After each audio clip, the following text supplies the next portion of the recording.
ಮತದಾರರ ಪಟ್ಟಿಯ ವಿಶೇಷ ಸಮಗ್ರ ಪರಿಷ್ಕರಣೆ ಕಾರ್ಯಕ್ರಮದ ಅಂಗವಾಗಿ ಸಾರ್ವಜನಿಕರಲ್ಲಿ ಮತದಾನ ಮಹತ್ವ ಹಾಗೂ ಮತದಾರರ ಪಟ್ಟಿಯ ಪರಿಷ್ಕರಣೆ ಕುರಿತು ಅರಿವು ಮೂಡಿಸುವ ಉದ್ದೇಶದಿಂದ ಇಂದು ಆನೇಕಲ್ ತಾಲೂಕಿನ ಚಂದಾಪುರದಲ್ಲಿ ಜಾಗೃತಿ ಜಾಥಾವನ್ನು ಆಯೋಜಿಸಲಾಗಿತ್ತು.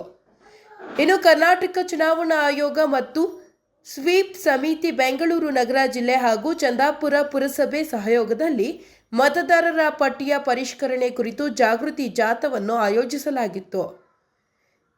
ಈ ಸಂದರ್ಭದಲ್ಲಿ ಚಂದಾಪುರ ಪುರಸಭೆಯ ಮುಖ್ಯಾಧಿಕಾರಿ ರಮೇಶ್ ರಾಜ್ ರವರು ಮಾತನಾಡಿ, ಮತದಾರರ ಪಟ್ಟಿಯ ವಿಶೇಷ ಸಮಗ್ರ ಪರಿಷ್ಕರಣೆ ಪ್ರಜಾಪ್ರಭುತ್ವವನ್ನು ಬಲಪಡಿಸುವ ಮಹತ್ವದ ಕಾರ್ಯವಾಗಿದ್ದು, ಸಾರ್ವಜನಿಕರು ಈ ಅವಕಾಶವನ್ನು ಸದುಪಯೋಗಪಡಿಸಿಕೊಂಡು ತಮ್ಮ ಹೆಸರು ನೋಂದಣಿ, ತಿದ್ದುಪಡಿ ಹಾಗೂ ಸ್ಥಳಾಂತರ ಸೇರಿದಂತೆ ಅಗತ್ಯ ಸೇವೆಗಳನ್ನು ನಿಗದಿತ ಅವಧಿಯಲ್ಲಿ ಪಡೆಯಬೇಕು ಎಂದು ಕರೆ ನೀಡಿದರು. ಇನ್ನು ಜಾಗೃತಿ ಜಾಥಾ ಕಾರ್ಯಕ್ರಮದಲ್ಲಿ ವಿವಿಧ ಇಲಾಖೆಗಳ ಅಧಿಕಾರಿಗಳು, ಪುರಸಭೆ ಅಧಿಕಾರಿಗಳು, ಸಿಬ್ಬಂದಿ ವರ್ಗ, ಶಿಕ್ಷಕರು, ಅಂಗನವಾಡಿ ಕಾರ್ಯಕರ್ತೆಯರು ಹಾಗೂ ಸಾರ್ವಜನಿಕರು ಭಾಗವಹಿಸಿದರು. ಇವತ್ತು ನಮ್ಮ ಪುರಸಭೆ ಚಂದಾಪುರ ವ್ಯಾಪ್ತಿಯಲ್ಲಿ ಬರೋ 21 ಮತಗಟ್ಟೆಗಳಲ್ಲಿ ಮತದಾರರ ಪಟ್ಟಿ ಪರಿಷ್ಕರಣೆ ಕಾರ್ಯಕ್ರಮ ಹಮ್ಮಿಕೊಂಡಿದ್ದು, ಇವತ್ತು ನಮ್ಮ ಸ್ವೀಪ್ ಅವ್ರ ಕಡೆಯಿಂದ ಸಾರ್ವಜನಿಕರಿಗೆ ಅರಿವು ಕಾರ್ಯಕ್ರಮವನ್ನು ಸ್ಟಾರ್ಟ್ ಮಾಡಿದ್ವಿ.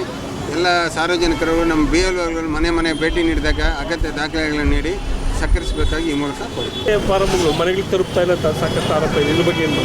ಆ ಥರ ಯಾವುದೂ ಇಲ್ಲ ಸರ್. ನಮ್ಮಲ್ಲಿ ಎಲ್ಲ ನಮ್ಮ BLOಗಳು ಮನೆ ಭೇಟಿ ನೀಡಿ ಖುದ್ದಾಗಿ ಅವರು ಯಾರು ಮನೆಯಲ್ಲಿ ವಾಸವಿರ್ತಾರೆ ಅವ್ರಿಗೆ ಮತದಾರರ ಪರಿಷ್ಕರಣೆ ಪತ್ರ ಸಲ್ಲಿಸಿ ಎಲ್ಲರೂ ಮನೆ ಭೇಟಿ ನೀಡಿ ಕಾರ್ಯಕ್ರಮನ ಯಶಸ್ವಿಗೊಳಿಸ್ತಾ ಇದ್ದಾರೆ ಸರ್. ನಮ್ಮಲ್ಲಿ ಯಾವುದೇ ಗೊಂದಲ ಇಲ್ಲ.